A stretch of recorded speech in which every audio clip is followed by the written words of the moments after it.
Hello बच्चों, कैसे आप सब। जैसा कि हम फूड इंस्टीट्यूट एसएससी वाला चैनल पे हम आपको मैथ पढ़ा रहे थे, ठीक है।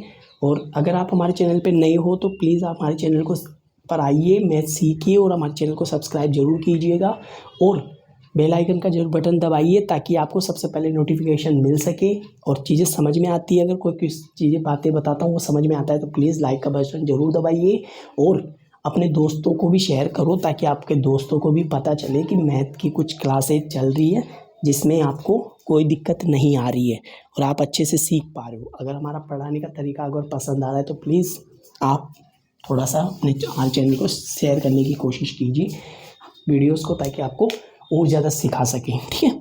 आप क्या करो, अपन पढ़ रहे थे रेशियो और प्रोपोर्शन, ठीक है। कुछ चीज़ें मैंने सिखा रखी है, ठीक है। अब थोड़े से अपन क्वेश्चंस लगाते हैं ताकि आपका और बेस क्लियर होए, ठीक है।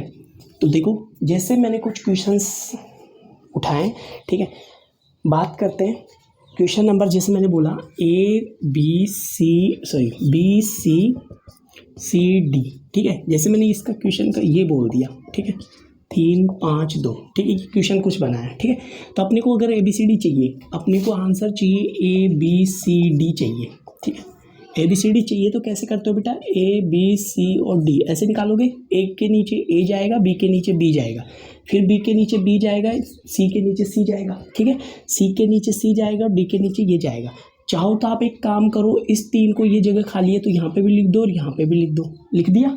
ये जगह खाली है तो यहाँ पे 3 लिख दो, यहाँ ये जगह खाली है तो इधर 4 लिख दो, मतलब बराबर वाली पार्ट देख के लिख दिया करो। इधर खाली है तो 5, इधर भी 5, ठीक है, ठीक है। अब आप इनको गुणा कर लो, 5 और 20 दूना 40, ठीक है।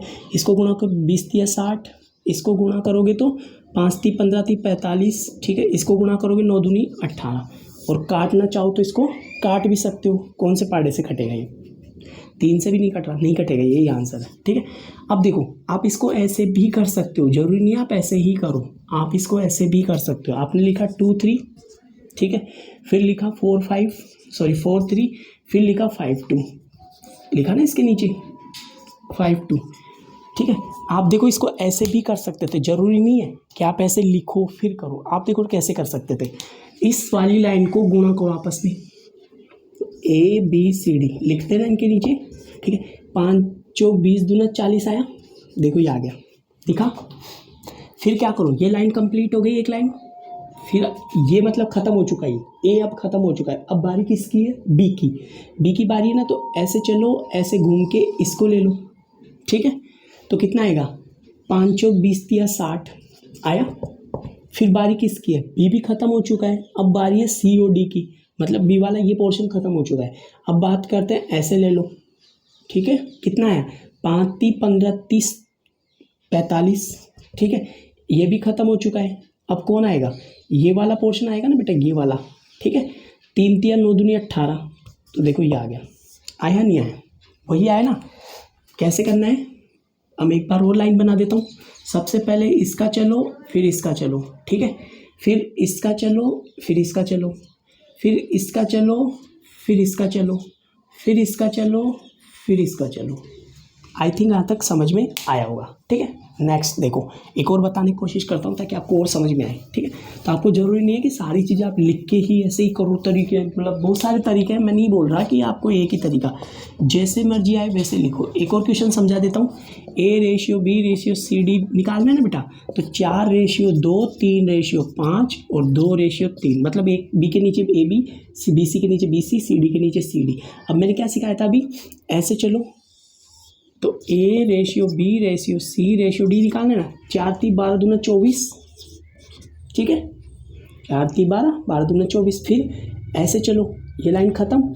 अब ऐसे चलो, कितना है, 3 दूनी 6 दूनी 12।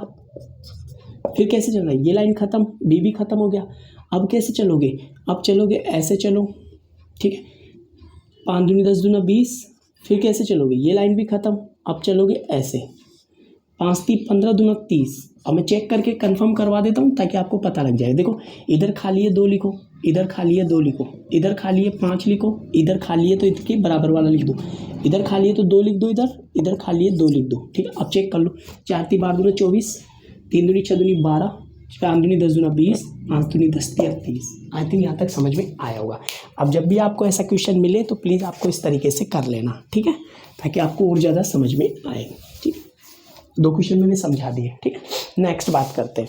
अगर क्वेश्चन दे रखा है a/b 2, b/3, c/4 और क्वेश्चन ने दिया है, आपसे पूछा है a + b + c/2 बोलो, तो मैंने कल क्या सिखाया था कि जो बट्टे के नीचे बट्टा लिखा हुआ है ना, वो ही इसकी वैल्यू होती है। a ये रहा, b ये रहा, c ये रहा, तो a/b/c कितना आ गया, 2, 3 और 4 मिला।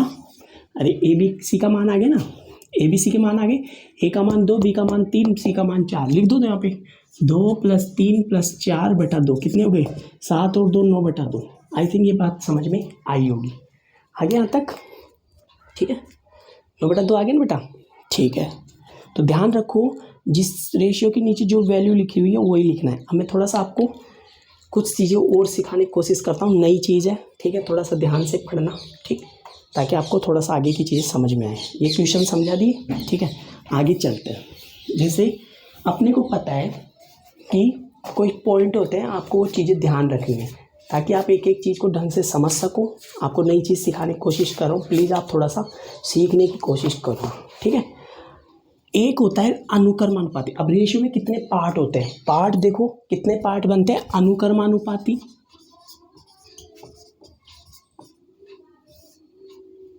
ठीक है, अनुक्रमानुपात, ठीक है, जिसको अपन क्या बोलते हैं, डायरेक्ट रेशियो, ठीक है। अनुक्रमानुपात को क्या बोलोगे आप, डायरेक्ट रेशियो।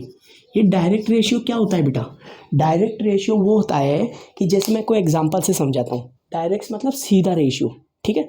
सीधा रेशियो क्या होता है कि जैसे कोई ए और बी 2 जने हैं, ठीक है, ए और बी 2 जने हैं जिनका मकान का 1 साल का किराया मान लो सपोज करो 3:4 है, ठीक है।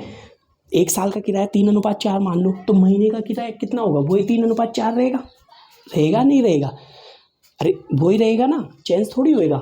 तो 1 महीने का किराया भी क्या रहेगा, 3:4 में ही रहेगा, तो वो क्या हो जाएगा, डायरेक्ट रेशियो। जैसे मैंने बोला कि एक आदमी, ठीक है, 1 घंटे में 3 रोटी खाता है, ठीक है, 1 घंटे में 3 रोटी खाता है, तो बताओ 2 घंटे में कितनी खाएगा, 6 रोटी खा जाएगा।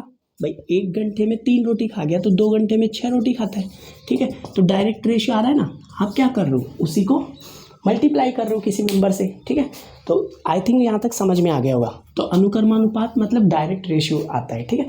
नंबर 2 प्रतिलोमानुपात। ये होता क्या है, प्रतिलोमानुपात, ये क्या होता है, इनवर्स जिसको आप बोलते हो, इनवर्स रेशियो बोलते हो ना, इनवर्स रेशियो। अब ये क्या होता है सर, इनवर्स रेशियो बेटा वो होता है, जैसे कि मैंने बोला कोई रेशियो दे रखा है, अगर आप 3:4 में कोई वैल्यू खर्च करते हो, अगर आप सपोज करो किसी का जो रेट है वो ये है, 3:4 में मतलब रेट है, अगर उसकी रेट कम हो जाती है, ऐसे समझो आप, ठीक है, कि इनवर्स कैसे होता है, जैसे कि मैंने बोला कोई रेशियो 3/4 है, ठीक है, तो इसका इनवर्स क्या हो जाएगा, बी ए, यानी कि 4/3 हो जाएगा, सॉरी ए रेशियो बी हो जाएगा कितना, 4/3, मतलब 4:3। तो ये इसका क्या हो गया, उल्टा हो गया। आप इसको ऐसे भी समझ सकते थे, मैंने बोला ए और बी का रेशियो 3/4 है ना, तो इसका उल्टा ऐसे ही तो लिखते हो आप, ऐसे ही तो लिखते हो ए और बी को, अरे ऐसे ही लिखते हो ना। 4 और 3 का एलसीएम बोलो, 4 और 3 का एलसीएम आ गया 12, तो 3 चौक 12 तो 4, 4 3 12 मतलब 3। तो ये क्या हो गया इसका इन्वर्स। मतलब आप डायरेक्ट भी कर सकते थे कि जो इसका इन्वर्स होता है वो ये होता है, ठीक है। अगर नहीं समझ में आए तो आप एलसीएम लेके भी कर सकते हो, उल्टा करो पहले फिर एलसीएम ले लो, बच 3 से ये काट दिया 4 बार, ये काटा 3 बार। अगर सपोज करो यही वैल्यू 3 हो जाती तो, अगर ये वैल्यू 3 होती जैसे 1/2 1/3 1/4, ठीक है, तो इसका इन्वर्स कैसे निकालते, उल्टा कर देते। अरे पहले क्या था 2 3 4, मेरे को चाहिए इन्वर्स में, इन्वर्स में चाहिए इसका रेशियो, तो मैं क्या करूँगा, उल्टा कर दूंगा ना बेटा, ऐसा ऐसे उल्टा करूँगा। एलसीएम बोलो 12, 2 6 की 12, 3 चौक 12, 4 3 12। आई थिंक यहाँ तक समझ में आया होगा। तो आपको ये भी बात समझ में आई कि इन्वर्स प्रतिलोम रेशियो क्या होता है, ठीक है, मतलब इन्वर्स रेशियो। 2 तो ये हो गई, आगे देखो, ठीक है। नेक्स्ट बात, अगली बात करते हैं अपन, ठीक है, मिश्र कंपाउंड रेशियो यानी मिश्र अनुपात।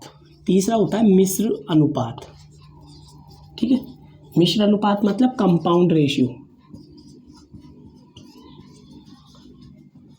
जैसे कि मैंने बोला ए बी या बी सी और सी डी चल रहा है, अगर मैं इनको मिक्स करना चाहता हूँ तो मैं कैसे करूँगा बोलो?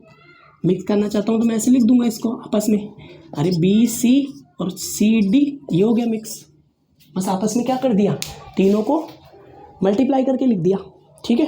तो इनका मिक्स रेशियो हो गया ना। मैंने बोला जैसे मैंने 2 3 एक रेशियो दे दिया, 2 5 6 4, तो मिक्स करने के लिए क्या कर दो, आपस में मल्टीप्लाई कर दो, तो ये क्या हो जाएगा, इसका मिक्स रेशियो हो जाएगा, मिक्स कंपाउंड, वो कंपाउंड रेशियो सॉरी, है ना, कंपाउंड रेशियो हो जाएगा। फिर काटा पीटी जो भी करनी हो कर लो, ये लो काट दिया, ये 3 दूनी 6, ये 2/5 आ गया। तो आई थिंक समझ में आ गया होगा मिक्स रेशियो क्या हुआ, कि आप इनको जो भी रेशियो दे रखा है उनको आपस में मल्टीप्लाई कर दो, तो आपका क्या आ जाएगा, मिक्स रेशियो। अब सपोज करो ये ऐसे होता 2:3, 4:5, 6:3, तो आपको आगे के आगे वाले से, ठीक है, आगे के आगे वाले से पीछे के पीछे वाले से मल्टीप्लाई करते हैं, ठीक है। ये तो अपने को अरे वो ही किया है बेटा, देखो 6 चौका 24, 6 चौका 24 दूना 72, ठीक है, 4 दूनी 8, 8 छक्के 48, ठीक सॉरी, है ना, ये 5 थी 15 थी 45, ठीक है। या वैसे ही तो करा था, देखो इसको ऐसे लिखा, इसको ऐसे लिखा, इसको ऐसे लिखा, तो देखो वही आ गया ना, 6 चौका 24 दूना 48, ठीक है, 5 थी 15 थी 45, आया ना। अरे वही तो आया बेटा जो मैं समझा रहा था। आई थिंक ये समझ में आया होगा, ठीक है। दूसरी बात नंबर 3, आपको 3 मैथ रेशियो समझ में आ गए कि डायरेक्ट रेशियो क्या होता है, कंपाउंड रेशियो क्या होता है, इन्वर्स रेशियो क्या होता है। नेक्स्ट वर्गानुपात, वर्गानुपात मतलब जिसको अपन क्या बोलते हैं इंग्लिश में डुप्लीकेट रेशियो, ठीक है। वर्गानुपात मतलब डुप्लीकेट रेशियो, ठीक है। ये डुप्लीकेट रेशियो क्या होता है, जैसे कि मैंने बोला 3:4, तो इसका डुप्लीकेट रेशियो मतलब वर्ग करोगे, नाम से स्पष्ट हो रहा है आपको क्या करना है, वर्ग, मतलब 3:4 को क्या कर दो, स्क्वायर कर दो, तो कितना हो जाएगा 9/16, ठीक है। जैसे मैंने बोला 5/6 का लिखो, तो वर्गानुपात कितना हो जाएगा 25/36। आई थिंक ये भी समझ में आ गया होगा कि वर्गानुपात यानी डुप्लीकेट रेशियो होता क्या है, ठीक है, समझ गए। नेक्स्ट, ठीक है, कितने रेशियो हो गए, 4 समझ में आ गए बेटा। घनानुपात क्या होता है, घनानुपात जिसको अपन बोलते हैं ना घनानुपात, मतलब क्यूबिक रेशियो होता है ना, क्या बोलते हैं ट्रिपलेट रेशियो, ट्रिपलेट रेशियो, ठीक है, ट्रिप्लिकेट रेशियो, ट्रिप्लिकेट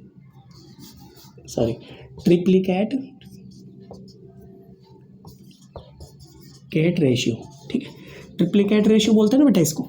तो जैसे मैंने बोला 3/4 का ट्रिप्लिकेट रेशियो बोलो, तो आप क्या कर दो, इसका क्यूब कर दो, ठीक है, तो 27/64 हो गया बेटा ट्रिप्लिकेट रेशियो। मैंने बोला 5/4 का क्यूब कर दो, तो 125/64 हो गया ना बेटा, ठीक है। तो ये क्या होता है इसका ट्रिप्लिकेट रेशियो, ठीक है। आई थिंक यहाँ तक समझ में आया होगा। नेक्स्ट एक होता है वर्गमूलानुपात, ठीक है, ठीक है, वर्गमूलानुपात। देखो वर्गमूलानुपात क्या होता है, वर्गमूलानुपात, ठीक है, जिसको अपन क्या बोलते हैं, इसको बोलते हैं सब डुप्लीकेट,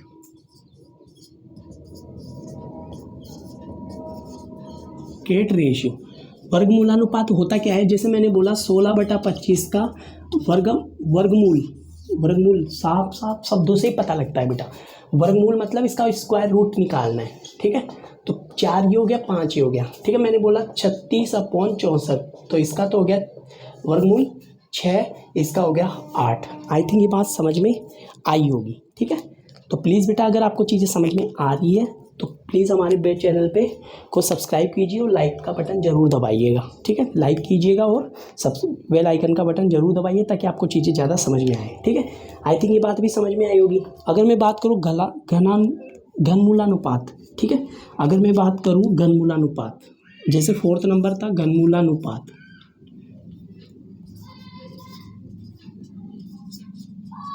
ठीक है, क्या बोलते हैं इसको सब ट्रिप्लिकेट, ठीक है, सब ट्रिप्लिकेट बोलोगे ना बेटा, सब ट्रिप्लिकेट, ठीक है। तो क्या होगा इसका, जैसे मैंने बोला 64/125, इसका घनमूल निकाल दो, घनमूल होएगा इसका 4, इसका होएगा 5। जैसे मैंने बोला, ठीक है, यहाँ पे बोला 125/729, इसका हो गया 5, इसका हो गया 9, ठीक है, 729 81 × 9, ठीक है। तो आ गया, आई थिंक यहाँ तक समझ में आया होगा, ठीक है। नेक्स्ट ये हो गए, समझ गए ना कैसे निकालते बेटा। ठीक है, आई थिंक ये बातें आपको समझ में आई होगी। ठीक है, तो आपको इस तरीके से आपको क्या करना है, इनके आंसर दे सकते हो। अब बात करते हैं बेटा, एक होता है, ठीक है, बात करते हैं 1 मिनट। ठीक है, मध्यानुपाती क्या होता है? मध्यानुपात ये मध्यानुपाती क्या होता है? जैसा आपको कोई 2 वैल्यू देगा, ठीक है, सपोज करो आपको ये 2 वैल्यू दे दी, अब आपको मध्यानुपात बोल रहा है ना, इसका मतलब आपको क्या 2 वैल्यू देगा कोई ना कोई, ठीक है, तो आपको क्या करना है, इनकी जो समानुपात, पहले उससे पहले मैं आपको समानुपात के बारे में सिखा देता हूँ, ठीक है, उसके बाद में आते हैं इस टॉपिक पे। ठीक है, देखो समानुपात में क्या होता है, समानुपात में होता है समानुपात, ठीक है, मतलब प्रोपोर्शन, ठीक है, प्रोपोर्शन पढ़ रहे थे ना अपन, समानुपात अनुपात, ठीक है, तो समानुपात होता क्या है, जैसे मैंने लिखा बेटा 3 अनुपात, एक तो वैल्यू दे दी 3, एक दे दिया 4, एक दे दिया 5, ठीक है, एक दे दिया 8। मुझे आपको करना क्या है इसमें, आपको बाह्य पदों को बाह्य वालों से, बाहर वालों को बाहर वाले से, अंदर वालों को अंदर वाले से मल्टीप्लाई करके चेक करना है कि वो सेम आ रहे हैं नहीं आ रहे। अगर वो सेम आ गए तो समझ जाओ कि वो समानुपात में है, नहीं तो नहीं है। जैसे 3 × 8 करा, मतलब बीच अंदर वाले पद मध्य पद और बाह्य पद, 3 × 8, और इधर क्या करा 4 × 6, 8 × 24, 6 × 4 24, सेम आ रहा है। इसको आप ऐसे भी लिख सकते थे 3:4, 6/8, ठीक है, 3/4, 6/8, देखो काट के देख लो ना, 2 तिया वो 3 दूनी, सॉरी 2 तिया 6, 2 चौक 8, देखो सेम आ रहा है। ठीक है, आप इसको ऐसे भी लिख सकते थे 3/4 अपॉन 6/8, एक ही बात है। ठीक है, आई थिंक आपको समझ में आ गया होगा कि समानुपात होता क्या है। जैसे मैंने कुछ एग्जाम्पल लेता हूँ ताकि आपको और अच्छे से समझ में आ जाए कि समानुपात रियली में होता क्या है, ताकि आप कोई गलत ना करो। ठीक है, जैसे मैंने बोला 2, 8, 5, बताओ समानुपात में है या नहीं, इसकी वैल्यू पूछ ले, तो आपको क्या करना है, बाहर वालों को बाहर वाले से, अंदर वाले को अंदर वाले से। ठीक है, तो यहाँ पे लिखा 2x, तो 2 से 2 कटा 4 बार, तो 20, यानी कि जो x की वैल्यू आई है 20। अब चेक करें क्या, देखो चेक करते हैं, 5:20, तो देखो 20 दूना 40 आ गया, बाहर का बाहर से, 8 पंजे 40 आ गया, अंदर का अंदर से। आई थिंक यहाँ तक आपको चीज़ समझ में आई होगी। ठीक है, आ गया ना बेटा। आगे देखो समानुपात आप समझ में आ गए होगा किस तरीके से निकालते हैं, बाहर का बाहर से, अंदर वाले का अंदर वाले से। मैं आपको कुछ वैल्यू देता हूँ, बताना मेरे को कि ये समानुपात में है या नहीं। ठीक है, एक बार वैल्यू चेक करना। ठीक है, मैं दे रहा हूँ आपको एग्जाम्पल, आप बताना बेटा, है ना, वैल्यू दे रहा हूँ, उठा के एग्जाम्पल। ठीक है, ताकि आपको पता रहे। 9, 15, 12, 9, 15, 12, 20, बताना ये है या नहीं। 9, 15, 12, 20, बताओ है या नहीं, बताओ इस समानुपात में है या नहीं। क्या सिखाया मैंने, बाहर वाले का बाहर वाले से, अंदर वाले का अंदर वाले से, मतलब 9 को तो 20 से गुणा करना है और 15 को 12 से गुणा करना है। चेक करो, 9 दूनी 18, और इसको इससे गुणा करें तो देखो 180 आया नहीं आया। इसका मतलब ये क्या है, वर्ग समानुपात में है। ठीक है, आई थिंक अब तो बात समझ में आ गई होगी कि समानुपात आपको कैसे चेक करना है।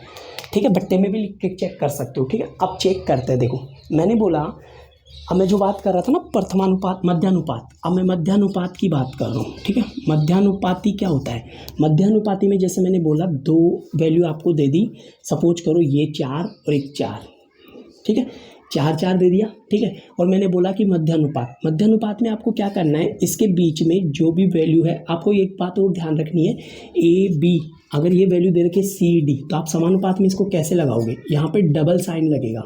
ठीक है, साइडों में तो सिंगल सिंगल, बीच में डबल। इसी को अपन पहचानना सीखे तो क्या लिखते हैं, मध्यानुपात। और मध्यानुपात मतलब आप बराबर भी लिख सकते हो, ऐसे, इसको ऐसे भी लिख सकते थे बेटा, अरे ये रेशियो बटा ये रेशियो, इसका मतलब ये जो भी डबल डॉट लगे हुए ना, डबल डबल, इसका मतलब वो बराबर के रिप्रेजेंट कर रहे हैं। ठीक है, आप ऐसे भी चेक कर सकते हो। देखो मैंने वही तो किया था, बाहर वाले को बाहर वाले से, A × D और B × C किया था ना, वही तो चेक करा था। देखो अभी तो सिखाया था ना कि बाहर वाले को बाहर वाले से, अंदर वाले को अंदर वाले से, वही तो आ रहा है। तो इसका मतलब जो बात बता रहा था वो ठीक थी। ठीक है, आई थिंक ये बात समझ में आई होगी कि साइन कैसे चेक करोगे समानुपात का, कि आपको ऐसा साइन दिखेगा। ठीक है, तो देखो मैंने क्या किया, मैंने बोला कि 4 और 3 का मध्यानुपात बताओ, 4 और 3 का मध्यानुपात बताओ। तो आपको क्या करना है, बीच में क्या करना है, x x लगा दो, क्योंकि पता थोड़ी ना कौन सी वैल्यू आएगी, और साइड में क्या कर दिया मैंने, वैल्यू रख दी, बीच में डबल एक्स लिख दी, हो गए ना 4। ठीक है, अब अंदर वाले को तो अंदर वाले को, बाहर वाले को बाहर वाले से मल्टीप्लाई कर दो। ठीक है, तो एक्स स्क्वायर बोलो कितना आ गया, 4 3 12। ठीक है, एक्स की वैल्यू आ गई √12। ठीक है, वो प्लस माइनस वो देख लेना। ठीक है, वैल्यू कौन सी लेगा वो।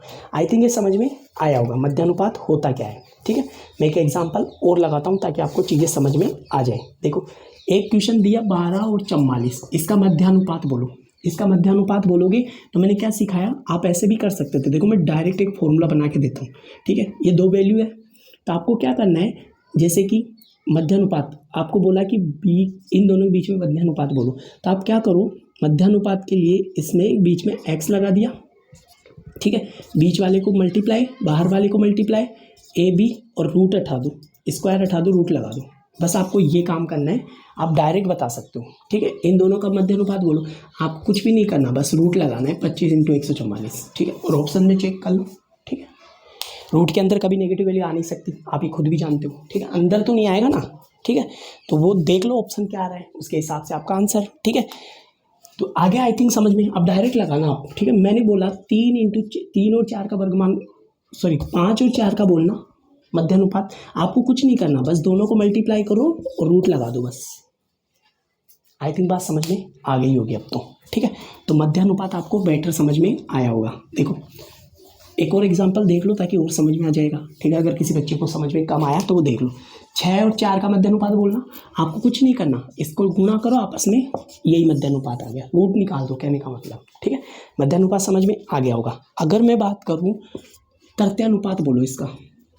ठीक है, तृतीयानुपात बोलो। तृतीयानुपात आप कैसे निकालोगे, इसको एक काम करोगे, डबल बार रिपीट कर दो, चतुर्थानुपाती निकाल लो। अगर मैं बोलूँ, सपोज करो एक और लिख देता हूँ, चलो, ताकि आप कन्फ्यूज़न ना रहो। ठीक है, ये लो, तृतीयानुपात बताना बेटा इसका, इन 2 वैल्यू का तृतीयानुपात बताना। कैसे निकालोगे तृतीयानुपात, कैसे निकालोगे, आपको कुछ नहीं करना, आपको क्या करना है, इनके बीच में साइन लगाओ, इस पीछे वाली को रिपीट करके लिख दो। जो तृतीय होता है ना, वही आपको क्या करना है, चतुर्थानुपाती निकल के आ जाएगा। ठीक है, तो देखो कैसे निकालोगे, चेक करें। ठीक है, तो 6 बाहर का बाहर से, अंदर वाले का अंदर वाले से, 3 × x। ठीक है, 6 × 6 तो कितने हो गए, 3 से कटाइए, 3 दूनी 6, तो x आ गया 6 दूनी 12। x कितना आ गया, 12 आ गया। ठीक है, आई थिंक आपको यहाँ पे समझ में आ गया होगा कि तृतीयानुपात कैसे निकालते हैं। ठीक है, एक और एग्जांपल लगा देता हूँ ताकि आपको और अच्छे से समझ में आ जाएगा। बताओ इसका तृतीयानुपात बताना, 3 और 18 का, 3 और 18 का तृतीयानुपात बताना बेटा, कैसे निकालते हो। ठीक है बेटा, देखो जब तक आप प्रैक्टिस नहीं करोगे आपको समझ में नहीं आएगी कोई भी चीज़। ठीक है, तो आपको प्रैक्टिस तो करनी ही पड़ेगी ताकि आप एक एक चीज़ को ढंग से सीख सको। और सीखने के लिए बेटा आपको बहुत मेहनत करने की ज़रूरत पड़े, बहुत मेहनत की ज़रूरत है। अगर आप चाहते हो कि मैं बिना मेहनत ही पास हो जाऊं या फिर मैं बिना मेहनत ही क्लियर कर लूं, तो पॉसिबल किसी भी हालत में नहीं होगा। ठीक है ना, तो आपको थोड़ी सी मेहनत करने की आवश्यकता है। देखो बताओ कैसे करोगे तृतीयानुपात, कैसे निकालते हो। ठीक है, 18 रिपीट करो, x इसको इससे मल्टीप्लाई करो और 3 × x करो, 3 × 6 = 18, 18 × 6 = 108। आई थिंक समझ में आ गया होगा। ठीक है, आ गया, ठीक है, चलो नेक्स्ट बात करते हैं। ठीक है।